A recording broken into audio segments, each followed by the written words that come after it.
Hi mga karezi! Alam nyo ba ang isa sa pinakamalaking hamon para sa maliliit na contractors tulad namin? Yung mga payment terms ng malalaking kliyente na sobrang tagal, 30 days, 60 days, minsan umaabot pa ng 90 days bago ma-release ang bayad.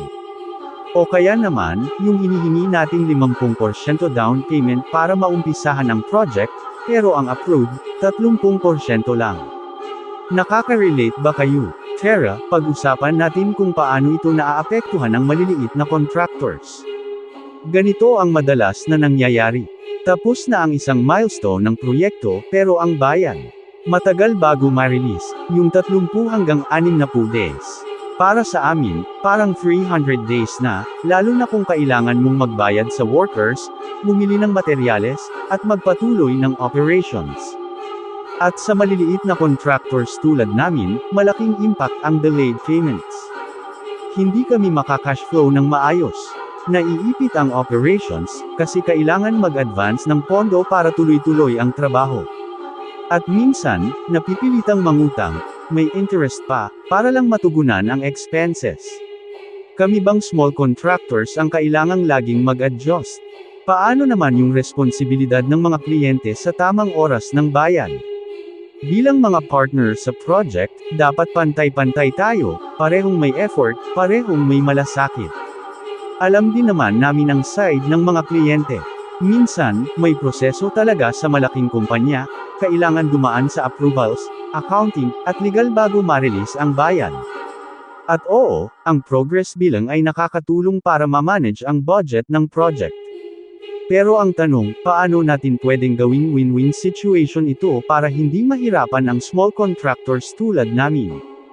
Ito ang ilang solusyon na pwedeng makatulong sa parehong panig.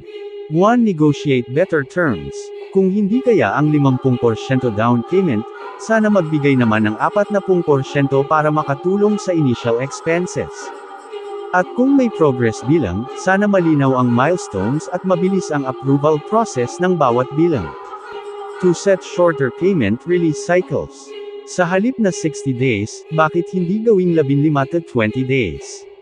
Mas mabilis ang bayad, mas tuloy-tuloy ang trabaho. Tandaan, ang bawat araw na delayed, dagdag pasanin sa contractor. 3. Open communication. Kung may delay sa payment, magbigay ng update. Mas madali para sa amin na mag-adjust kung alam namin ang sitwasyon. Huwag na huwag iiwan sa ere ang contractor. Para sa amin, ang malinaw na usapan, respeto yan. At para sa mga small contractors, ito ang dapat nating gawin para hindi tayo mawalan ng pondo at tiwala. 1. Include payment terms in the contract. Siguraduhin nakasaad sa kontrata ang timeline ng down payment, progress billing, at final payment. Dapat malinaw ang lahat bago magsimula ang proyekto. 2. Request a mobilization fund.